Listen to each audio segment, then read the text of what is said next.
Hello everyone. Today we're going to make a reaction to Geography Now Cyprus. Original description. I will start the video.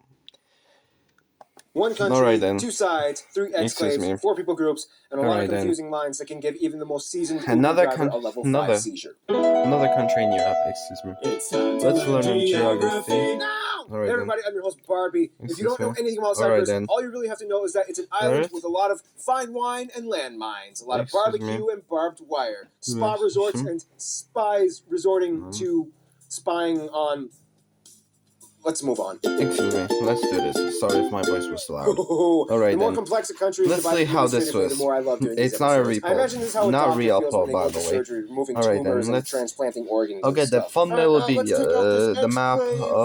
Here's an autonomous republic. Doctor, remember the border blockades and checkpoint stations. Oh, right. We'll need 50 cc's of legislative tension. Stop. Let's jump in. Cyprus, an island nation, is located in the eastern Mediterranean Sea, just off the coast of Turkey and Syria and Lebanon in the Middle East. If you look at a satellite image of Cyprus, you'll see this nice little beigey, semi-arid island with a uniquely pointed tail at the east end. But if you look at a political map, you'll see this. One thing you'll immediately notice about Cyprus is that the entire country is split by a huge demilitarized line known as the UN buffer zone. This line spans 180 kilometers, or 112 miles, from Paralimni to Katopyrgos. The country is divided into 6 districts. However, 2 of these districts overlap the buffer zone, so it's kind of like 8 districts, but not really, but kind of. If you ask a Northern Cypriot, they'll tell you that their side contains 5 districts split like this. Now, why is there a UN buffer zone? Because since the 70s, Cyprus has been divided into 2 separate main entities. The Greek Cypriot area in the south that makes up about 60% of the island, and the Turkish Cypriot side that takes about 36%. The remaining 4% belong to the UK and the UN. The UK operates the 2 overseas territories of Akrotiri and Dikelia on the southern coast of the country. These places are operated by the British military forces, although Greek Cypriots are totally allowed to enter and pass through the domain, just not enter the actual bases without permission. Dikelia is even more confusing, as it's the only part of the country that effectively cuts off the UN buffer zone from itself and holds 3 Cypriot exclaves, pronounced this way. On top of that, you have the Akna Road that acts like a single artery that connects Dikelia to its inland Ios Nicholas station. Now, when it comes to the UN buffer zone, most maps typically don't do a good job explaining exactly how it works. It's more like a quadruple border with 4 lines that are only a few meters wide that run along each other instead of 2. These big areas still have fully operating towns and communities that lie within the parallel buffer parameters, like the town of Efino or Trouloi, but they do have double checkpoints when going north or south. It's really confusing. It's like a part of Cyprus, but surrounded by the UN. Where it does get weird, though, is the capital city, Nicosia, which acts as a capital for both the north and south parts of the country. This is where the most notable division can be found, and it's kind of weird. Walls and gates slice right through the city, which have left certain buildings and streets untouched and abandoned for over 4 decades. The biggest casualty of the division, though, would have to be the old airport, Nicosia International, which is all but abandoned and empty today. If you want to fly to Cyprus today, you will either have to arrive at Larnaca or Paphos Airport in the south part, or Erkan Airport for northern Cyprus. Finally, you have the strange Kokina exclave that operates under the Turkish northern Cypriot area as a military base,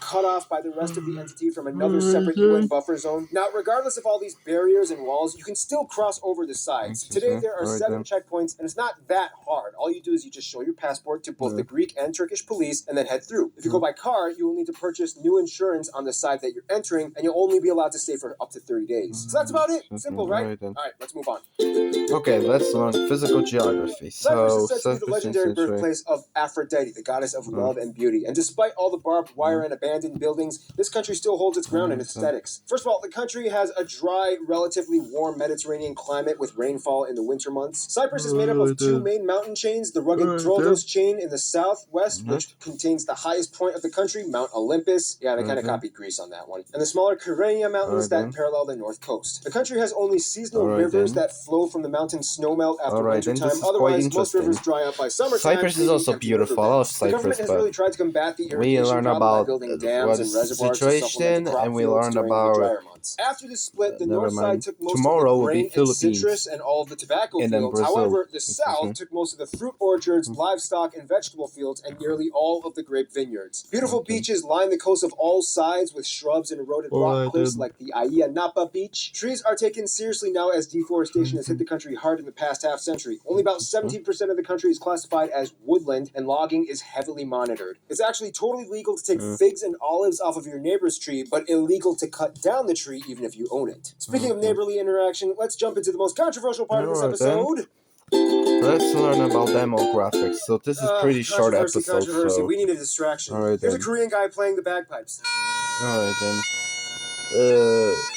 So as you can kind of never gather from mind the then. previous two segments, Cyprus is kind Alright of then. divided. Essentially, the This is country is quite populated by interesting. two main ethnic groups that have quite an Alright interesting then, this history is on the quite island. interesting. First of all, Cyprus has a population Alright around 1.2 million and it has the highest percentage in the Alright EU then. of working adults with tertiary education. Alright Although the then. numbers are a little hazy and debatable, the Alright entire then. island is made up of about 77% Greek Greeks? Cypriots and about 18% Cypriot? Turkish Cypriots. Cypriots. The remaining 5% come from a wide range of other nationalities like Excuse me. Armenians, British, Russian, and even a sizable Vietnamese community has settled in the country as well. Now here's where we finally then. address the elephant in the room. How on earth did all this internal conflict arise on such a small island? And by small island, I mean the third largest in the Mediterranean. Well, not getting too deep into history, Cyprus has gone through a lot of crazy times in the past few And millennia. Cyprus The draws earliest on the recorded left documents side show of the that it was road. first inhabited by It's the last Mycenaean country Greeks, and then the in Assyrians, Europe Egyptians, drives from Persians, and then the Greeks again, and then the Egyptians again, then the Roman Empire, then the Arab Caliphates, the French, the Venetians, and then the Ottomans for like 3 centuries, and then finally the British until they broke free and became annexed in 1914, and then independent by 1960. And that's when the real domestic conflict began. Long story short, 1974 was the year when all the fighting went down, and this became a thing. To this day, Turkey is the only country that recognizes the Turkish Republic of Northern Cyprus as a sovereign state, whereas the Republic of Cyprus kind of acts as the poster child for the entire island on the world stage. So that's why Cyprus looks the way it does, and that's all I'm going to say. The funny thing is, most Cypriots to date, north or south, want a reunification plan and think the whole division is just a stubborn older generation problem that shouldn't be carried out today. Culture-wise, of course, Greek Cypriots are incredibly influenced by Greece and Greek culture. However, they do speak with a pretty interesting dialect that sometimes even Greek people from the mainland have a little trouble understanding. Many of the words have a slight Turkish or Arabic undertone, and there's a whole slew of Cypriot slang that isn't even used in standard Greek. Northern Turkish Cypriots, of course, identify closest to Turkey. Both sides, although heavily identified with their respective cultural religions, Islam for the north and Greek Orthodox for the south, the countries are both run under secular governmental systems. Most women in northern Cyprus don't even wear headscarves, let alone typical conservative Muslim dresses, and alcohol is sold and drunken everywhere. One thing that really sticks out, though, would be the proficiency in English. Since Cyprus was under British rule for a while, English became the de facto language, and around 80% of the country actually speaks it. Of course, Greek and Turkish are the official languages, but English signs and translations can be found everywhere, and typically you can strike up a conversation in English with most people on the island, especially the younger generation. This also helps out when the tourists start flocking in, which makes up a huge portion of Cyprus's economy. Let's talk about the interactions they have with outsiders.